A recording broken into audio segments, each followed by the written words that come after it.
शिवसेनेचे राज्यसभेचे खासदार मिलिंद देवरा यांनी मुख्यमंत्री देवेंद्र फडणवीस यांना एक महत्त्वाचं पत्र लिहिलंय। दक्षिण मुंबईमध्ये आंदोलकांना परवानगी देऊ नये अशी मागणी देवरांनी केली आहे। जरांगेंच्या आंदोलनामुळे स्थानिकांना मोठा त्रास झाला होता असा उल्लेख देखील याच पत्रात करण्यात आलाय। देवरा यांनी सोशल मीडियामध्ये हे पत्र पोस्ट करत माहिती दिली आहे। तर संजय राऊत शिवसेना उद्धव बाळासाहेब ठाकरे पक्षाचे खासदार यांनी आता मिलिंद देवरांवरती निशाणा साधलाय। पोस्टमध्ये एकनाथ शिंदे यांच्यावरती देखील त्यांनी निशाणा साधलेला आहे। त्यांनी म्हटलंय की अमित शहा पुरस्कृत शिंदे गटाचा हाच खरा चेहरा, मुंबईत मराठी माणूस त्यांच्या न्याय मागण्यांसाठी एकवटला, याची पोटदुखी उघड झाली आहे। शिंदे गटाचे खासदार मिलिंद देवरा यांनी दक्षिण मुंबईमध्ये मराठी माणसांच्या आंदोलनाला परवानगी देऊ नये असं मुख्यमंत्र्यांना पत्र लिहिलंय। बाळासाहेबांचा फोटो वापरणं बंद करा अशी टीका देखील संजय राऊतांनी केली आहे। जरांगे यांनी देखील यावेळेस निशाणा साधलेला आहे मिलिंद देवरा यांच्यावरती। मिलिंद देवरा, चुप रहा, आमचे लय शांततेत आंदोलन झालं आहे, जात विखारी आहे, मात्र असे होणे नाही, एक हाकेवर येतात आणि जातात असं म्हणत मिलिंद देवरा यांच्यावरती जरांगे पाटलांनी निशाणा साधलाय।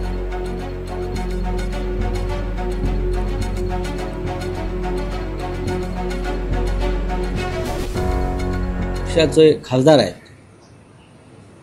त्या पक्षाचे नेते एकनाथ शिंदे आहेत माझ्या माहितीप्रमाणे। आता हे देवरा स्वीकारतात की नाही मला माहीत नाही की माझे नेते एकनाथ शिंदे आहे। आणि एकनाथ शिंदे यांच्या पक्षाचा, त्यांचा जो गट आहे, पक्ष आहे, त्या पक्षाचा दक्षिण मुंबईतील जरांगे पाटील यांच्या आंदोलनास पूर्ण पाठिंबा होता। हे आम्ही वारंवार सांगितलं आहे। दक्षिण मुंबई असेल, उत्तर मुंबई असेल, ईशान्य मुंबई असेल, मुंबईचं कुठलंही टोक असेल, कोपरा असेल, जर महाराष्ट्राच्या कानाकोपऱ्यातून मराठी माणसाला आपले प्रश्न मांडण्यासाठी यायचं असेल मुंबईत, त्याला रोखण्याची हिंमत यांच्या बापात नाही, कोणात नाही। म्हणून तर आम्ही त्यांना पाठिंबा दिला। ही मुंबई मराठी माणसाची आहे। त्याला म्हणा चुप राहा, इतके शांततेत येणारी पहिली जातच। हो, कोणाची काडी उचलले नाही, कोणाचे भजे उचलले नाही, कोणाचं काय केलं नाही, उलट सगळ्याला पाणी पाहिजे होती, भाकरी खाऊ घालत होती आमच्या।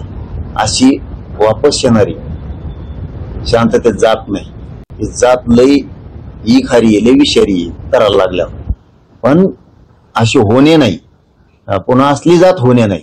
एका हाकेवर कोटी तिटी, एका हाकेवर जसाल तसं माघार येतात।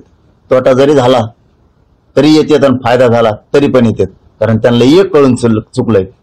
मनोज जरांगे पाटील जवळ मॅनेज होत नाही, प्रामाणिक आहे, तवर आपल्या लेकरा बाळाला धक्का नाही।